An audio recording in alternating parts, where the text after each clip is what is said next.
everyone, we all welcome you in India's best learning platform, Upcoming IAS, and today we are going to discuss about the exercise Cobra Warrior 2023. So student, this exercise is going to be multilateral air exercise.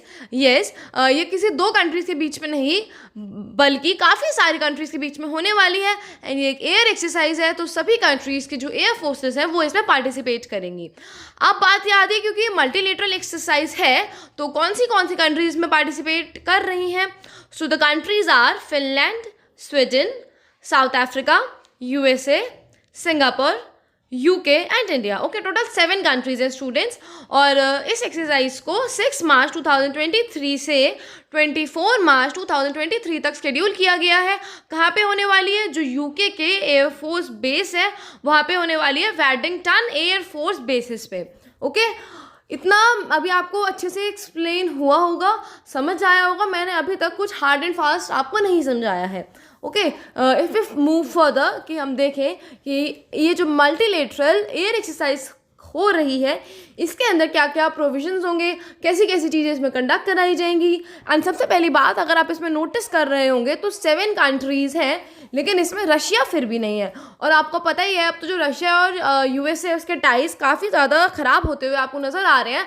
And हाल ही में जो Russia है उसने जो बरसों पुरानी nuclear treaty USA के साथ चलती आ रही थी जिसका नाम स्टार्ट था, START, उस स्टार्ट ट्रीटी को उसने सस्पेंड किया है. अगर आपको इस स्टार्ट ट्रीटी के बारे में और ज़्यादा जानना है सो आप कल की वीडियो देखना, हमने कल उसके बारे में बताया था. सो इसमें अब क्योंकि रशिया नहीं है सो ये क्या ये रशिया और चाइना के अगेंस्ट ये एक मल्टीलेटरल एयर एक्सरसाइज करी जा रही है.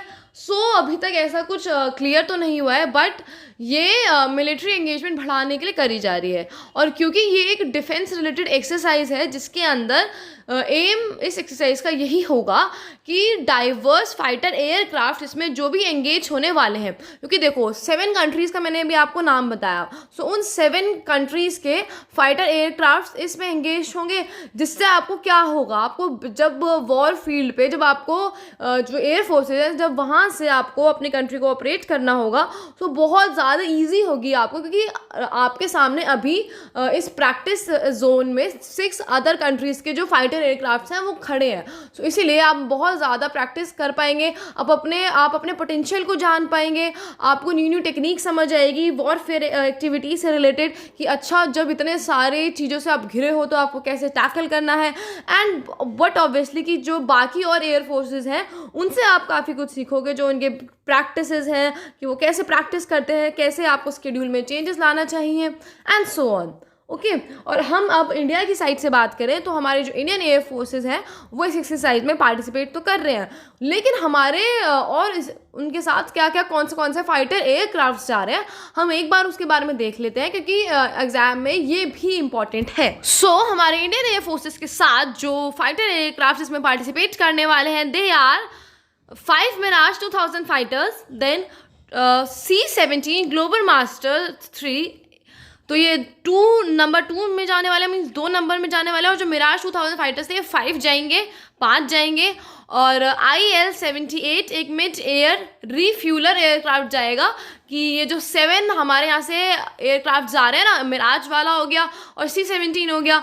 सो इनमें अगर रीफ्यूलिंग की ज़रूरत होगी, फ्यूल दोबारा फिल करने की ज़रूरत होगी, सो ये जो IL-78 मिड एयर रीफ्यूलर जा रहा है एयरक्राफ्ट वो उस चीज़ में हेल्प करेगा. सो यहाँ से आपको ये भी पता लगता है कि जब भी चाहे वो एयर फोर्सेस के थ्रू हो या फिर आर्मी के थ्रू हो, नेवल एक्सरसाइजेस के थ्रू हो, आपके पास रीफ्यूलर के लिए या फिर साइड सपोर्ट के लिए कोई ना कोई होना चाहिए, चाहे आप सिर्फ और सिर्फ प्रैक्टिस में ही एंगेज क्यों ना हो रहे हो. ओके, ये एयरक्राफ्ट्स की बात हो गई. और अगर हम एयर वॉरियर्स की बात करें तो 145 air warriors Indian air force से जा रहे हैं. और कहाँ पे जाना है? UK के जो रॉयल एयर फोर्सेज है वो वहाँ की एयर फोर्सेज हो गई, वहाँ के एयर फोर्स बेस पे जाना है जो कि वॉशिंगटन में था, अभी मैंने आपको बताया. और इंडिया का जो एयरफोर्स स्टेशन है वो कहाँ पे है, वो है जामनगर में। ओके, ये भी आपको ध्यान रखना है, क्वेश्चन में आ सकता है। And the important thing is कि जो रॉयल एयर फोर्सेज है, मीन्स जो यूके की एयर फोर्सेज हैं और जो इंडिया की एयर फोर्सेज है IAF, ये दोनों वॉर में या फिर जो प्रैक्टिस हो रही है, इस प्रैक्टिस वॉर में साथ में एंगेज होकर जो बाकी और कंट्रीज़ हैं लाइक फिनलैंड, स्वीडन, USA वगैरह, उनके साथ लड़ने वाले हैं। ओके, और हमारे जो डिफेंस मिनिस्टर हैं यूके और हमारे, उनके बीच में ऑलरेडी एक कॉन्वर्सेशन हो चुकी है ताकि जो यूके की कंपनीज़ हैं वो ज़्यादा से ज़्यादा इंडिया में इन्वेस्ट करें, चाहे वो FDI के थ्रू आए, FPI के थ्रू आए, या फिर डायरेक्टली वो पार्टिसिपेट करें हमारे इंडिया की ग्रोथ स्टोरी में, क्योंकि आपको पता है यूके भी डेवलप्ड कंट्री है। सो अब डेवलपमेंट की बारी हमारी है। सो जब तक बाकी अदर कंट्रीज़ जो है वो हमें हेल्प नहीं करेंगी, हमें सपोर्ट नहीं करेंगी, सो तब तक हम फुली डेवलप नहीं हो पाएंगे।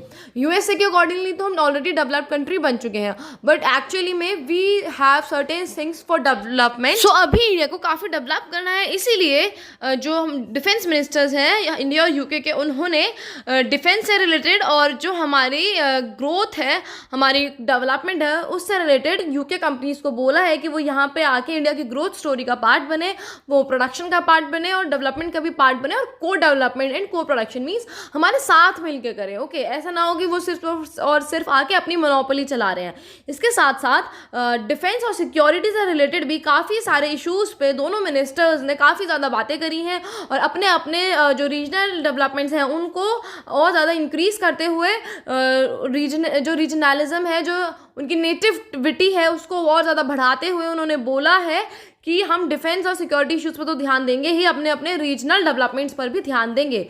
और आपको पता है कि अब जो डिफेंस मिनिस्टर्स बैठे हैं, तो फिर स्टूडेंट्स जो बायलैटरल एक्सरसाइजेस चलती आ रही हैं या फिर जो और कुछ डिफेंस कोऑपरेशन दोनों कंट्रीज़ के बीच में अभी तक होते आए हैं, उन पर भी बात हुई होगी, और उसमें और ज़्यादा बायलैटरल एंगेजमेंट्स को बेटर करने की बात करी जा रही है। अब आप लोगों के लिए क्वेश्चन ये है कि आप कमेंट सेक्शन में हमें बताना कि इंडिया और यूके के बीच में कौन से बायलैटरल एग्रीमेंट्स या फिर कोऑपरेशंस हुए हैं। ओके, जितने भी कोऑपरेशंस या बायलैटरल एग्रीमेंट्स हुए होंगे, आपको सारे के सारे कमेंट सेक्शन में हमें बताना है।